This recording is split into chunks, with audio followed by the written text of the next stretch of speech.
तुम लोग यहां भी आ गए? चल साइन घसीट दे, वरना शरीर से बोटी का एक एक टुकड़ा घसीट लूंगा। मैं किसी कीमत पर भी इन कागजात पर दस्तखत नहीं करूंगा। शांति भाई, साइन कर दो, वरना पूरे शरीर में अशांति फैला दूंगा। चाहे कुछ भी हो जाए, मैं किसी कीमत पर भी इस बस्ती को तुम लोगों के हवाले नहीं करूंगा। शांति।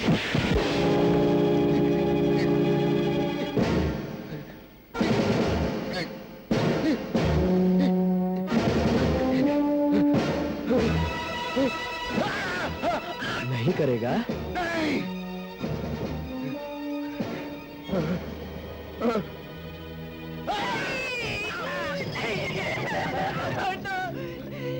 छोड़ दो मेरे पति को, छोड़ दो, भगवान के लिए छोड़ दो, छोड़ दीजिए।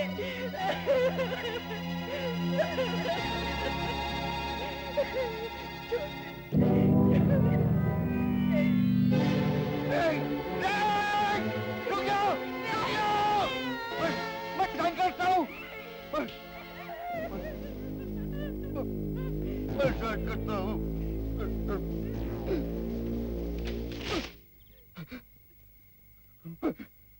मैं साइन करता हूँ। ठहरो, एक साइन मैं भी करूंगा बाबा लोग, लेकिन उस बेजान कागज पे नहीं, बल्कि तुम बाबा लोगों के थोबड़ों पे। और ऐसा साइन करूंगा कि आज के बाद जब भी आईना देखने की जरूरत करोगे तो सिर्फ साइन ही साइन नजर आएगा, थोबड़ा नजर नहीं आएगा।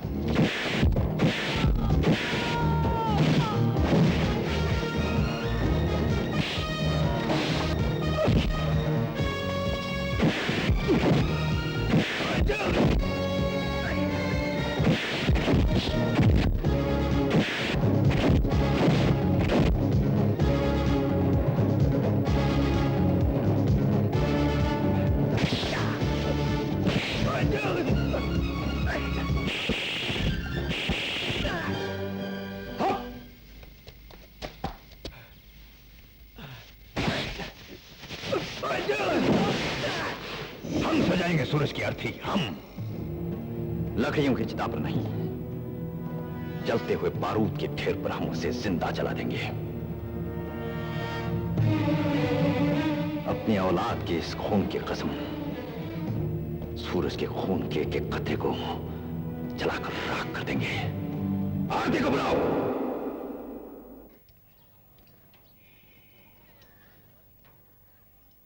देखिए मेरी गाड़ी बीच रास्ते में खराब हो गई है, जरा चल के ठीक कर दीजिए ना। मेरे पास टाइम नहीं है, बहुत बिजी हूं। प्लीज चलिए ना। देखिए मेम साहब, क्या है, इतनी सारी गाड़ियां खड़ी हैं, इन्हें ठीक करने में आज पूरा समय निकल जाएगा। मेरे पास अभी वक्त नहीं है, आप दूसरा मैकेनिक ढूंढ लीजिए।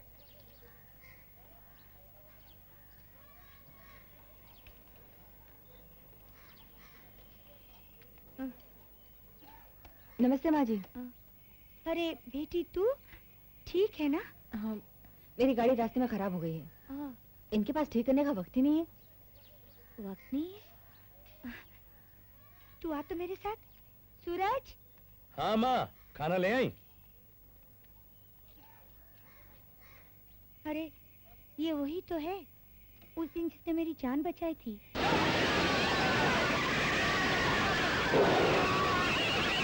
माँ जी! इस लड़की की वजह से तो तेरी माँ को दोबारा जिंदगी मिली है, और तू इसी का काम करने से इनकार कर रहा है। माफी माँ, माफी। जिसने सूरज की माँ की जान बचाई हो, उस पे सूरज एक तो क्या, हजारों जानें कुर्बान कर सकता है। चलिए देवी जी, कहाँ चलना है? आइए।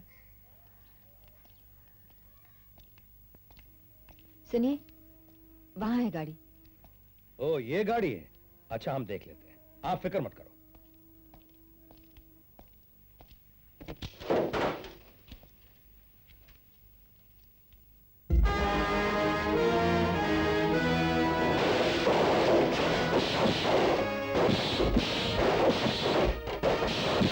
तुम गाड़ी स्टार्ट करो।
क्या बिगाड़ा था मैंने तेरा?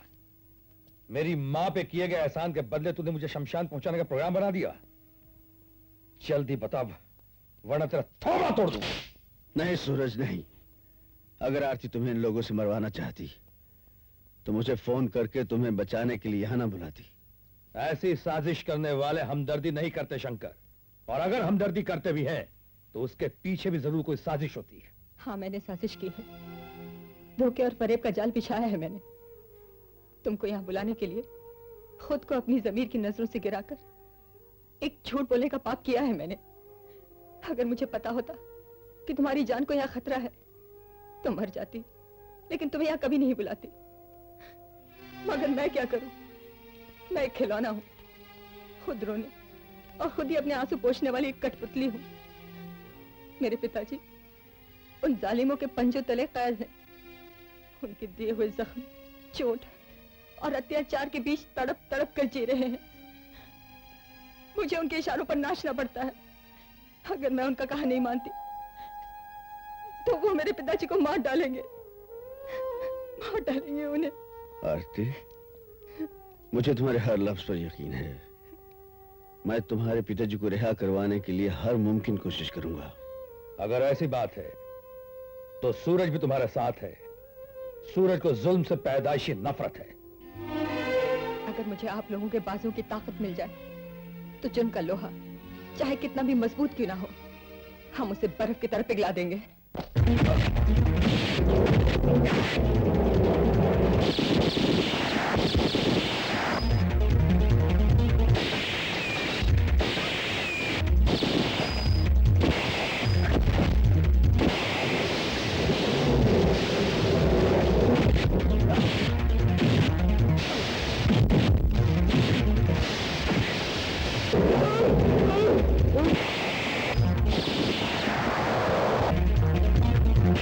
जोरावर,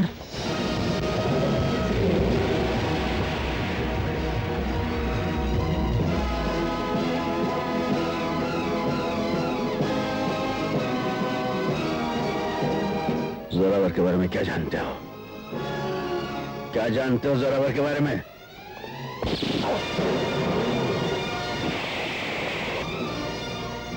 क्या जानते हो जोरावर के बारे में?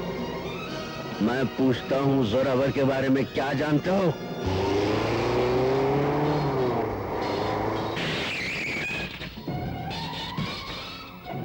जोरावर कहाँ है? मैं पूछता हूं, जोरावर कहाँ है? शंकर, मैं बताता हूं, जोरावर अब इस जेल में नहीं है, वो रिहा हो चुका है। जेलर,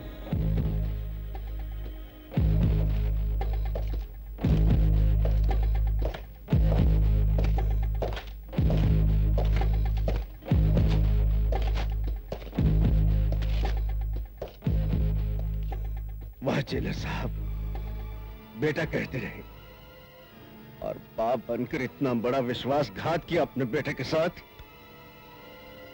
आपने जोरावर को अपनी जेल में कैद नहीं कर रखा था, बल्कि उसकी जान मुझसे बचाने के लिए उसे पनाह दे रखी थी अपनी जेल में।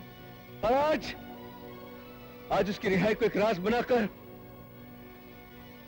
आपने अपने आप को मेरी नजर में बहुत बड़ा मुजरिम बना लिया है। बेटे, मैं तुम्हारे मन में जोरावर के लिए क्रोध कम हो जाने का इंतजार कर रहा था। ये क्रोध अब ज्वालामुखी बन चुका है जेलर, जिसके दहकते हुए लावे में जोरावर की लाश बहती हुई नजर आएगी।